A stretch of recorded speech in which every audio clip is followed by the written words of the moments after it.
하나님의 말씀이 삶의 지혜가 되다 시리즈 세 번째 시간, 악인의 추악함을 이기라 라는 말씀의 제목으로 하나님의 말씀 선포하겠습니다.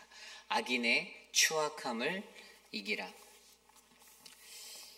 우리가 세상을 살면서 신앙생활 할 때에도 들여다보면 참 하나님을 믿고 거룩한 백성으로 선한 모습으로 살아간다라는 것이 결코 쉽지 않다라는 것을 발견할 때가 많이 있어요. 교회의 신앙생활에 관해서 조금 더 열심히 하고자 열심을 낼 때 나를 틈타드는 어떤 나의 내적인 그 어려움들, 나의 신앙을 혼란스럽게 만드는 그러한 것들, 그리고 나와 함께 하고 있는 믿음의 사람들로부터 시험에 들거나 험난한 그러한 자리에 서게 되는 그러한 환경들을 우리가 너무나도 쉽게 마주하기 때문에 하나님의 백성으로서 거룩한 모습으로 쉽게 살아간다. 정말 어려운 것입니다. 그래서 사실은 믿음의 백성들 주변에는 참 좋은 분들이 많이 계셔야 해요. 내 주변에 내가 누구와 함께 하는가가 매우 중요하다라는 말입니다. 내가 하나님의 선함이 아닌 정말 자신의 생각과 자신의 뜻으로 교회를 통치하려 하고 하나님의 나라를 다스리려고 하고 그냥 그러한 욕심으로 하나님의 교회 성전에 들어와 어떤 직분된 자가 되려 하고 그러한 모습으로 살아가는 사람들이 내 주변에 있다면 사실 그와 함께하는 수많은 사람들도 동일하게 교회 속에서 하나님의 성전 속에서 하나님의 거룩함의 본질이 하나님의 영광이 아닌 나의 영광의 것으로 가득가득 채워지는 인생이 되고 말 것이기 때문이죠.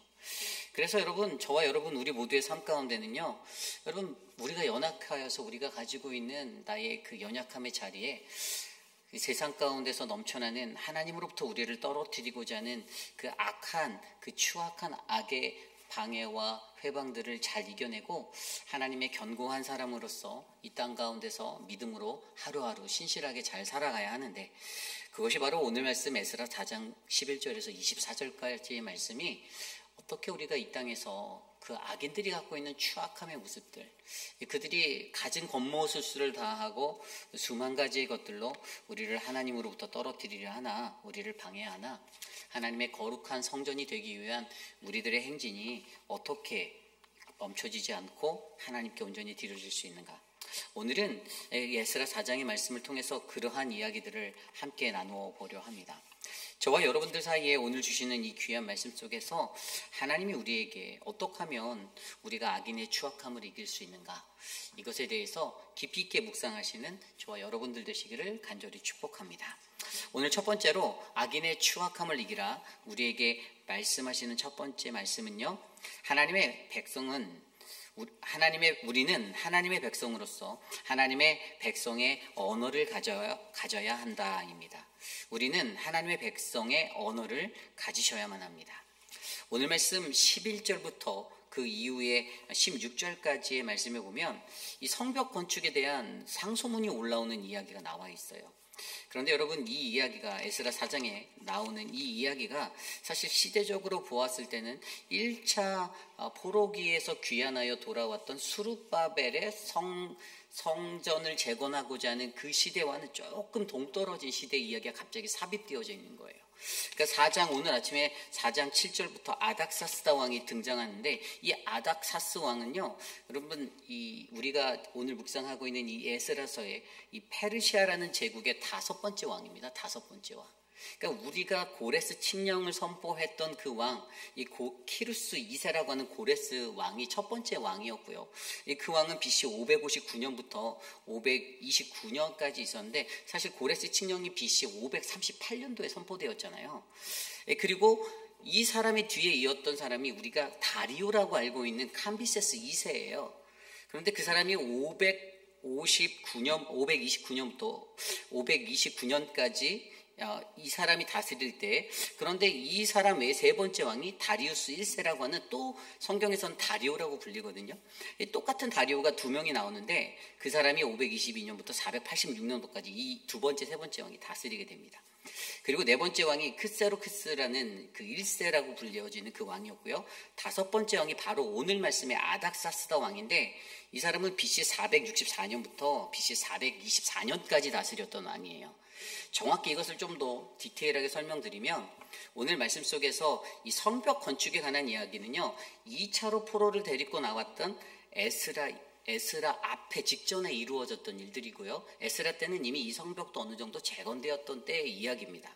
그러니 우리가 연대기를 좀 계산해 볼 때 고레스의 칙령이 시작된 BC 538년도에 그때 수룹바벨이 1차 포로들을 데리고 돌아와서 바로 남유다 땅에 예루살렘의 성을 회복하는데 몇 년 걸렸죠? 22년.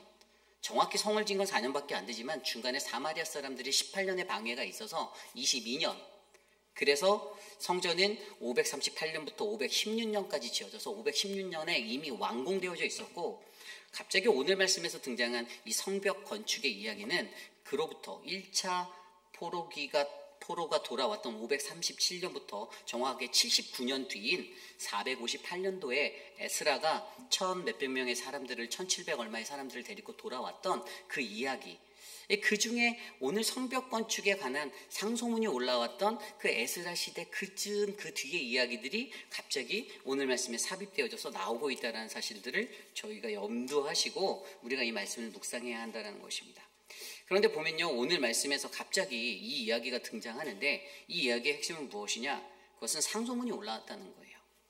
성벽을 재건하겠다라는 그 돌아온 포로들의 마음 가운데 오늘 아닥사스 왕, 바로 페르시아의 5번째 왕에게, 그의 정확한 이름은 아르타크세르크스 1세거든요. 그런데 그 사람에게 사람들이 상소를 올렸어요. 뭐라고 올렸습니까? 오늘 말씀 12절, 13절 말씀입니다. 왕에게 아뢰나이다. 당신에게서 우리에게로 올라온 유다 사람들이 예루살렘에 이르러 이 패역하고 악한 성읍을 건축하는데 이미 그 기초를 수축하고 성곽을 건축하오니 이제 왕은 아시옵소서라고 말하고 있죠.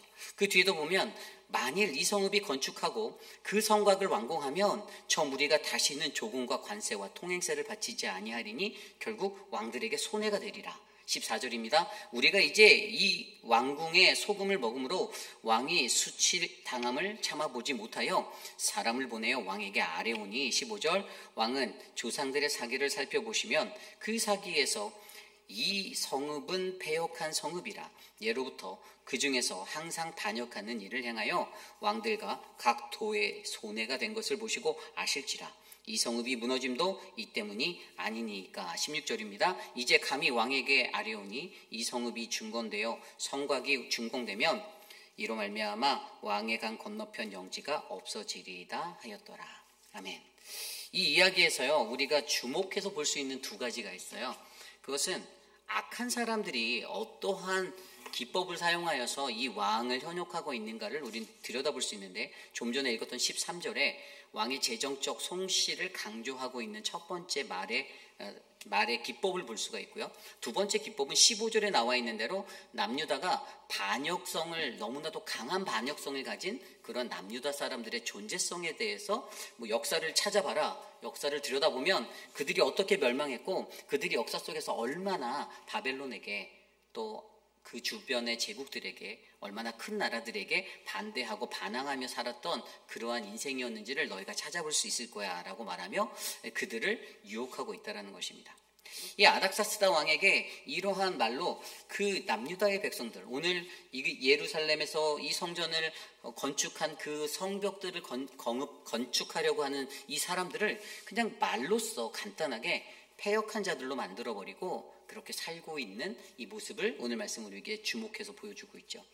그런데 여러분, 우리가 여기서 깊이 있게 생각하는 것은요, 항상 이 사단은요, 말을 이용하여 하나님 앞에 거룩히 살아가고자 하는 믿음의 백성들을 어렵게 만든다는 것입니다.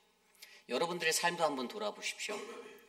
여러분들의 삶을 힘들게 만드는 것 중에 무엇이 가장 큽니까? 경제적인 거요? 아니면 여러분들의 건강이요? 아마 여러분들의 일상을 살 때 여러분들이 가장 힘들어하는 자리는, 제 개인적인 견해로는 어떠한 말들을 듣게 되었을 때 내가 그 말 때문에 힘들어하던 나의 모습들을 쉽게 발견할 수 있을 거예요. 무슨 말인가를 내가 들었을 때. 그리고 사람들이 공동체 안에서 어떤 모습으로 살아가냐, 그 말을 전달하고 그 말을 전달해서 그 말들이 공동체 안에 흘러가게 만들어요. 그런데 너무나도 희한한 것은 믿음의 사람들은 그 말을 들으면 흔들리게 되어 있어요. 아무리 선하고 아무리 건강한 신앙인이라 할지라도 자신을 정말 패역한 자로, 자신을 나쁜 사람으로, 나를 건강하지 못한 신앙인으로, 또는 어떤 큰 반역을 가진 반역자로, 그러한 사람으로 만들어버리는 말들을 난무하게 만들 때에 그 말을 듣는 믿음의 사람들은 흔들릴 수밖에 없다라는 거예요. 그리고 이것이 하나님을 믿지 아니하는 세상 사람이면 더 크게 흔들리겠죠. 그래? 그 사람은 그러한 사람이야? 그 사람이 세상에서 그렇게 살아가? 오늘 아닥사스다 왕에게도 그러했어요. 그의 삶을 흔드는 것은요, 그들이 남유다의 사람들이 돌아와서 하나님의 성전을 짓고 자신들의 땅에 정착한 그 땅에서 하나님의 성벽을 다시 재건하려고 하는 그 일들을 감행하고 있는 그들을, 그냥 그들은 이거 하면 당신에게 조공도 안 바칠 거고 통행세도 안 낼 거고 세금도 잘 안 낼 거야. 쟤네들 원래부터 예전에 그랬어. 애굽 때도 그랬고 아수르 때도 그랬고 바벨론 때도 그랬어. 한번 사기를 봐봐. 너희들의 기록단 그 역사를 들여다봐봐. 그게 기록에 다 있어라고 말하며 그들과 반복되어졌던 그 수많은 전쟁과 반목의 역사 가운데 그냥 그들을 당연히 그냥 이렇게 패역한 인생, 그러한 인생, 반역자의 인생으로 모함하고 만들어버린다는 사실을 우리는 발견할 수 있는 겁니다. 여러분, 조금 무거운 이야기긴 하지만 우리가 신앙생활 할 때 여기에서 우리가 중요히 바라보아야 하는 교훈은 무엇인가? 그것은 우리가 하나님의 백성으로 살아갈 때 우리는 하나님 백성으로서의 언어를 구사할 수 있는 사람들이 되어야 한다는 겁니다. 믿음의 사람들이 가져야 하는 언어의 구사법이 무엇인가? 바로 그것은 다른 사람을 깎아내리고 다른 사람을 험담해서 무너뜨리는, 다른 사람을 이상한 사람인 것처럼 만들어버리는 그런 악한 말이 아니라 정말로 한 믿음의 공동체 안에서 그 사람을 인커리지할 수 있고 그 생명을 살릴 수 있는 사랑의 언어로 우리가 이 땅 가운데서 살아가야 한다는 교훈을 오늘 말씀을 통해 우리는 듣게 되는 것이죠. 여러분, 이게 굉장히 중요한 이야기예요. 별거 아닌 것 같은 이야기여도 여러분, 목회 현장에서 저도 훈련을 받으면서 교육전도사, 부목사, 그리고 지금 이렇게 담임 목회지까지 와 있지만 제가 거쳤던 수많은 교회가 무너지는 그 자리는 다 말 때문이었습니다. 말 때문이었어요. 없는 말 만들어서, 아니면 있던 말을 크게 터뜨려서 큰 말로 더 덧입혀서 흘려보낼 때 사람들의 마음들을 유동치게 만들고 사람들에게 담대하게 주님의 사역에 열심히 하려던 수많은 사람들의 의욕을 꺾어버리고 시험에 들게 만들고 모진 환경 가운데 쓰러지게 만드는 것. 여러분, 우리들의 입술은 어떻게 창조되었습니까? 이사야 선지자는 분명히 이사야서 43장 21절 말씀에 이 백성은 내가 나를 위하여 지었다라고 말씀하시며 뭐라고 말씀하셨냐? 나를 찬송하게 하려 함이다 라고 말씀하셨어요. 우리들에게 주신 입술은 하나님을 찬송하는 것, 하나님께 감사하는 것, 주의 영광을 높이기 위해 만들어진 입입니다. 그런데 그 입으로 말미암아 어떻게 해요? 불평을 합니다. 원망을 합니다. 교회 사역을 하는데 이 사람 때문에 교회 사역이 잘 안 돼. 이 사람과 같이 하기 싫어. 그 불평과 원망의 말들, 근데 참 혼자 끙끙 앓고 있으면 더 힘드니까 이제 아마 복음 전파하듯이 이제 전파하시겠죠. 네? 그러면 다른 사람과 함께 이제 또 그것에 동요합니다. 작은 말이 점점 불씨가 커져가요. 그리고 돌고 돌아서 그 말은 언젠가 그 당사자의 귀에 들어가게 되어져 있어요. 그렇지 않습니까? 왜죠? 반말은 새가 듣고 낱말은 누가 듣습니까? 쥐가 듣습니까? 여러분, 말의 원리가 그런 거예요. 그런데 분명히 성경은 우리가 가져야 하는 그리스도인들이 이 악인의 추악함을 버리는 언어의 구사를 어떻게 하라고 말씀하시면 야고보서 3장 8절 11절에 이렇게 말합니다. 혀는 능히 길들일 사람이 없나니 쉬지 아니하는 악이요 죽이는 독이 가득한 것이라. 이것으로 우리가 주 아버지를 찬송하고 또 이것으로 우리가 주 아버지를 찬송하고 또 이것으로 하나님의 형상대로 지음받은 사람을 저주하나니 한 입에서 찬송과 저주가 나오는도다. 내 형제들아, 이것이 마땅하지 아니하니라. 샘이 한 구멍으로 어찌 단물과 쓴물을 내겠느냐. 아멘. 여러분, 언어에 대한 어떤 경각심이 믿는 사람에게 굉장히 중요합니다. 그렇죠? 굉장히 중요해요. 오늘 이 본문 속에서도요, 여러분, 이 유다 백성들 다시 재기하고 일어나 하나님의 성전 가운데 하나님의 거룩한 성전을 다시 회복하고자 하는 열망 가운데 서 있는 그들을 방해하는 이 사마리아 사람들의 악한 개교의 방법도 말이었어요. 말로 그들을 무너뜨립니다. 저들은 배반자야. 저들은 반항자야. 저들은 대적자야. 저들은 당신에게 절대 도움이 안 될 겁니다. 왕이시여, 내 말을 들어주세요. 여러분, 우리들의 삶 가운데 그리스도인들을 모함하는 그러한 우리 삶의 언어가 있다라면, 우리 공동체의 그리스도인들의 향기가 무너지고 협력과 하나됨과 이런 것들을 깨뜨리는 언어가 있다라면, 여러분, 우리들은 이것을 분명히 버려야 합니다. 버리셔야 해요. 사람을 유혹하는 것들이 너무나도 많습니다. 그렇죠? 오늘 당신에게 왕의 재정적 손실을 강조하면서 당신 재정적으로 큰 손해를 볼 겁니다. 그래도 당신 제국의 왕인데 그 사람들 반역하는 사람들의 그 기질 절대 못 버려요. 그 사람들이 또 할 겁니다. 또 반역할 거예요. 남유다 어떻게 멸망했는지 아시죠? 바벨론 말 안 들어갖고 멸망했잖아요. 당신들이 점령한 바벨론 그 사람들 말을 남유다 사람들 안 들었다가 멸망했어요. 그래서 포로로 끌려갔던 거 아닙니까? 라고 얘기하며 역사를 들여다보세요. 남유다 사람들의 그 모진 언어? 그런데 여러분 정확히 들어보십시오. 이렇게 이간질하고 있는 사마리아 사람들, 그들이 남이었습니까? 아니에요. 사마리아 사람들이 남이었나요? 이 사람들은 뭐 이슬람 교도들이었습니까? 부처를 믿다 왔나요? 아니에요. 이 사람들도 하나님 믿는 백성들이에요. 우리가 앞서서 오늘 아침에 새벽에 김준영 목사님의 거룩한 거절, 멈춤의 은혜, 그 말씀 속에서도 우리가 배웠듯이 그들이 가졌던 가장 큰 문제가 뭐였을까요? 그들은 종교 혼합주의를 가지고 살았던 거예요. 혼합주의. 이게 뭔가? 바벨론 사람들, 남유다 너희들도 바벨론에 가서 바벨론 사람들하고 결혼했잖아. 우리 똑같은 거 아니야 라고 말할 수 있지만 그렇지 않아요. 달랐어요. 왜냐하면 아수르가 이 사람들을 북이스라엘에서 끌고 갔을 때 사마리아 땅에 남겨둔 사람들, 그리고 또 자기네 포로로 끌고 간 사람들도 있지만 아수르가 취했던 정복 정책은 다른 나라의 사람들을 혼합주의로 다 섞어버렸어요. 끌어서 갖다 놨어요. 성경에 보면 바벨론과 구다와 아와와와 하맛과 스발라임 사람들을 사마리아로 다 옮겨서 그냥 막 혼합주의를 믹스해놨어요. 그랬더니 거기서 온 사람들이 다 자기들의 신을 섬겼거든요. 그러니까 이게 열왕기상 17장에 보면 그것에 대해서 그때 이제 사람들이 얘기를 해요. 아니 여기에 들어온 사람들이 아수르 왕한테 항의하죠. 이 자기네 신들을 믿고 이 땅의 신을 섬기지 않습니다. 가르쳐야 될 것 같아요. 그래서 아수르의 왕이 어떻게 했습니까? 자기네 나라로 끌고 갔던 제사장 돌려보내서 거기서 교육하게 하겠다. 너희의 신을 가르치게 하겠다. 그렇게 했어요. 그런데 17장 29절에 보면 그러나 각 민족이 각기 자신의 신상을 만들어 사마리아 사람이 지은 여러 산당들에 두되 각 민족이 자기들이 거주한 성읍에서 그렇게 하였다라고 기록하고 있어요.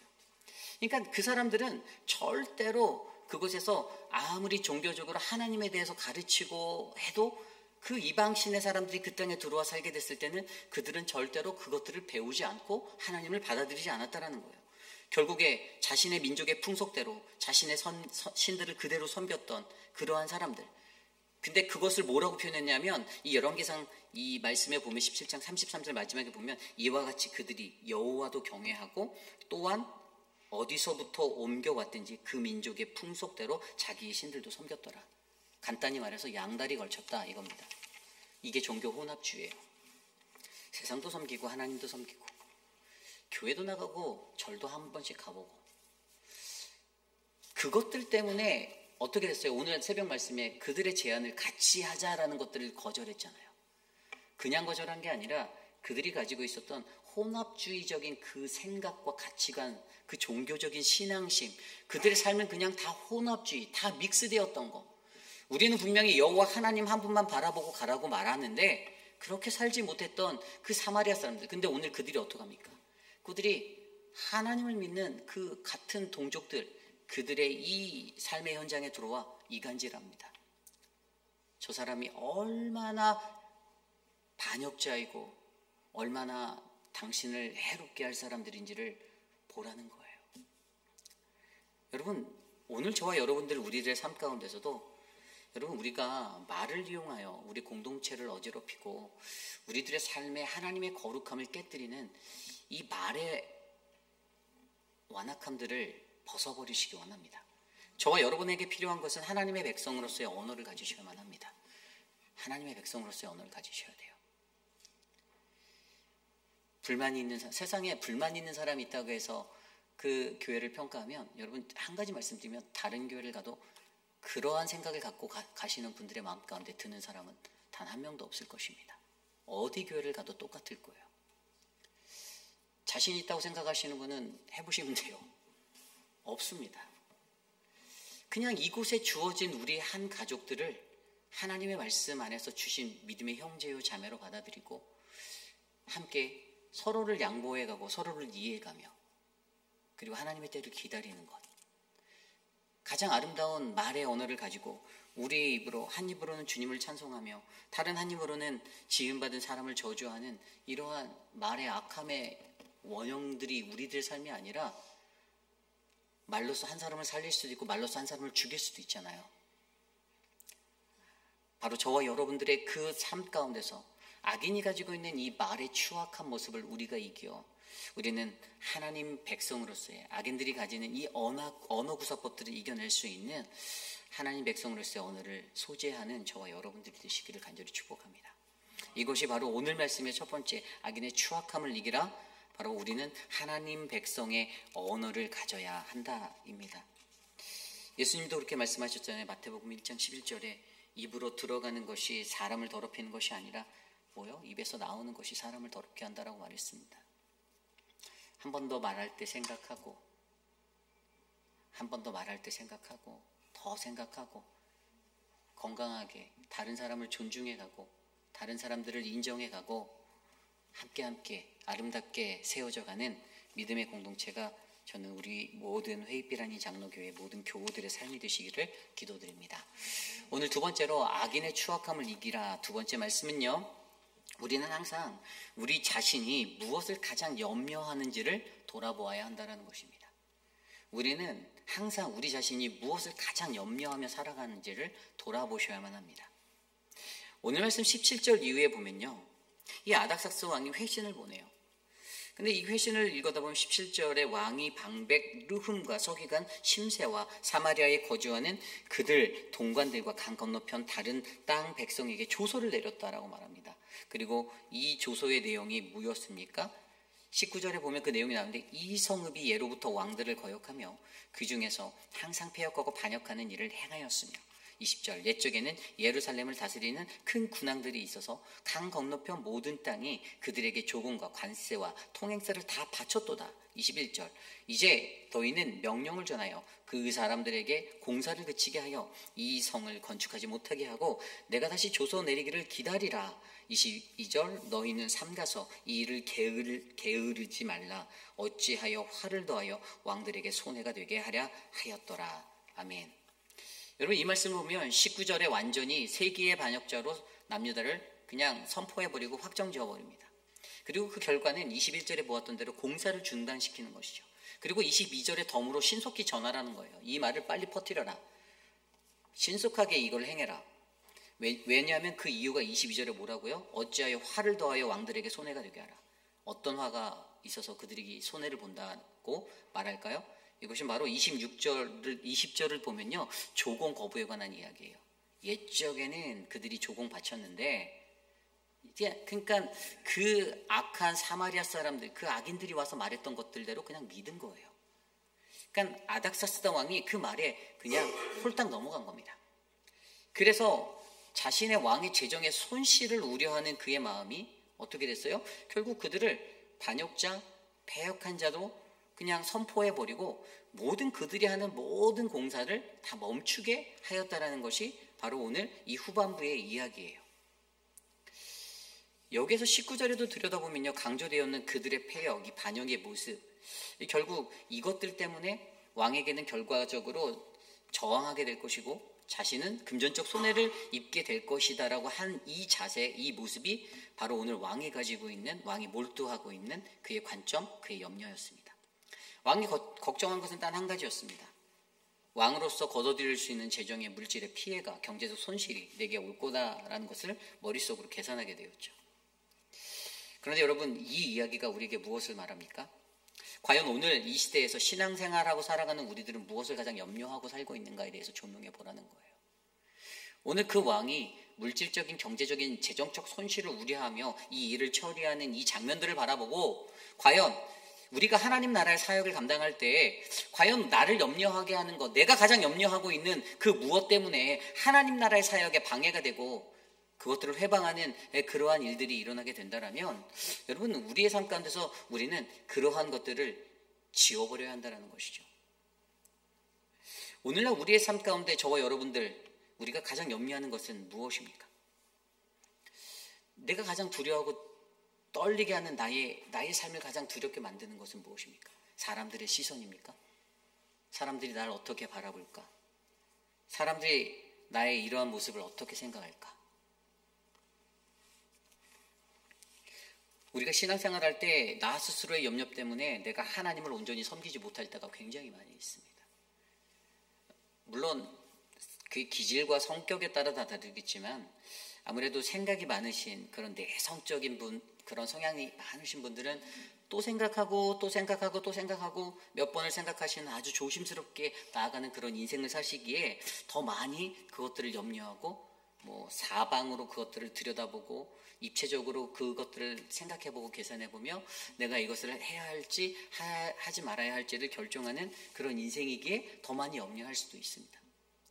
그러나 여기서 말하는 것은 우리가 너무 많이 생각한다, 조금 생각한다 이러한 문제가 아니라 우리가 하나님 나라의 거룩한 것들을 감당하기에 그것들을 방해하는 우리들의 불필요한 생각이나 우리를 어지럽히는 생각에서 우리가 떠나버리고, 여러분, 우리들의 생각을 온전하게 하나님께 맞추어 놓고 이 길들을 걸어가셔야 한다는 것들을 저와 여러분들이 잊어버리지 마시길 부탁드립니다. 여러분, 교회 공동체에서 우리가 신앙생활할 때 사람들 때문에 염려하고 다른 무엇 때문에 염려하고 많은 걱정과 근심으로 살아가는 거, 어떠한 일 한 가지를 해도 내 마음에 서운함이 찾아오면 여러분, 거절의 역사가 얼마나 큰지 앞선 얘기에서 배웠잖아요. 사마리아 사람들이 같이 동참해도 될까요를 거절당하자 그들은 완벽한 적대자가 돼서 방해, 회방, 계속 방해, 회방. 언제까지요? 성전 건축하는 22년? 그 시간은 끝이 아니었어요. 성벽 재건이라고 하는 그 70년이 지난 그 이후의 삶 속에까지도 여전히 그들은 그 대적의 역사를 쌓아가고 있었다는 것이에요. 그렇기 때문에 여러분, 굉장히 저와 여러분들에게 우리에게 요구되어지는 한 가지는 사람의 마음이 아니라 하나님의 시선, 하나님의 마음으로 하나님 나라의 사역을 대하고 하나님 나라의 사역에 임하는 것입니다. 사람에게 거절당함이 때로는 힘들게 만들 수 있어요. 내가 하고 싶은데, 나도 이렇게 하고 싶은데, 근데 하지 말라네. 저 무리에서 나를 껴주지 않는 것 같아 라는 속상한 마음도 들 때도 있어요. 물론 공동체가 그렇게 편파적으로 하지 않겠지만, 그러나 여러분들, 저와 여러분들이 우리의 마음 가운데 다스려야 하는 것은요, 때로는 조금 서운할 수 있어도 그 서운한 마음 가운데서도 우리가 염려하고 걱정하고 바라보는 것이 올바른 것이 아니라 오히려 하나님과의 깊이 있는 관계 속에서 우리가 바라보아야 할 것, 그것이 무엇인지를 온전히 바라보고 한 걸음 한 걸음 아름답게 나아가는 저와 여러분들의 인생이 가장 행복하고 값진 인생임을 기억하시길 바랍니다.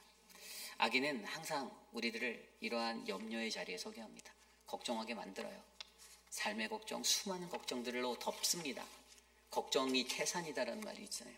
이 인생은 걱정이 태산인 거예요. 그런데 중요한 건 그 걱정이 태산이 하나님의 올바른 신앙 아래 살아가는 하나님의 거룩한 주님의 백성들에게 두렵지 아니한 것은 하나님이 내 힘만으로 살 수 없는 이 세상 속에서 나의 힘이 되어 주신다라는 것을 우리에게 가르쳐 주셨기 때문임을 기억하시기 바랍니다. 그러한 인생이 저와 여러분 우리 모두의 인생이 되어서 여러분, 우리는 항상 우리 자신이 무엇을 가장 염려하는가를 날마다 돌아보시며 그 염려의 자리를 하나님 앞에 무릎 꿇어 회복하시고 이겨내시고 승리하시는 아름다운 믿음의 사람이 되시기를 간절히 축복합니다. 이제 말씀을 정리하고자 합니다. 하나님의 말씀이 삶의 지혜가 되다. 오늘 말씀 마지막 24절은 이렇게 얘기해요. 이에 예루살렘에서 하나님의 성전 공사가 바사왕 다리오 제2년까지 중단되니라. 아니 23절까지 성벽 건축에 관한 방해의 이야기들 읊어놓고 24절에 다시 성전의 건축의 이야기로 돌아갔어요. 그래서 이 4장 11절에서 24장의 가장 큰 핵심은 역사적인 시간차의 이야기가 아니라 여기에 나온 바사왕 다리오 제2년이라는 것은 아마 캄비세스 아니면 세 번째 왕인 다리우스 1세거든요. 그러면 다시 페르시아 역사의 중간 자리로 간 건데 결국 여기에서 논해지는 한 가지 핵심은 뭐냐면 이 사단의 반역의 역사, 회방의 역사, 믿는 이를 모함하고 깨뜨리려 하는 그 역사는 여러분 하나님 나라의 역사 속에서 끝까지 계속된다라는 것이에요. 끊임없이 있다라는 것입니다. 끝나지 않는다라는 그게 핵심인 거예요. 믿음을 저는 여러분들이 이러한 영적인 원리, 신앙의 원리를 깨닫고 우리가 갖고 있는 믿음을 지켜내시길 바랍니다. 누가 여러분들에 대해서 나쁘게 말하실 수도 있고 누가 여러분들에 대해서 칭찬할 수도 있고 그런데 이 원리를 잘하는 분들이 거룩한 믿음의 백성이라면 가급적이면 칭찬을 많이 하시길 바랍니다. 칭찬을 많이 해서 높여주세요. 돈 드는 거 아니면 그 한마디 따스하게 그렇게 나누어 보십시오. 관계가 깨져서 영원히 돌아보지 않을 적대적인 원리의 그런 관계에 놓여져 있는 모습이라 할지라도 그냥 그 영혼을 위해서 기도하시고 긍휼히 여기시고 그 영혼을 축복하는 말을 뱉어보십시오. 그 말이 되돌아와 내 삶의 축복으로 우리의 삶의 축복으로 돌아오게 될 것을 저는 믿습니다. 우리가 그 선을 넘어가야 합니다. 오늘 말씀을 통해서 저와 여러분들에게 누군가는 세상에서 누군가를 짓밟기 위해서 모함을 하고 더러운 입을 사용하여서 하나님을 찬송하며 다른 이를 저주하는 양면의 모습들을 가지고 살아가나 그러나 우리 하나님은 항상 우리들을 거룩한 입술로 부르셔서 하나님의 거룩한 백성 되어 서로를 위로하고 격려하고 사랑하며 아름다운 하나님 나라를 이룰 믿음의 백성으로 불러주셨음을 기억하고 저와 여러분이 더욱더 큰 은혜의 삶을 함께 나누기를 간절히 소망합니다.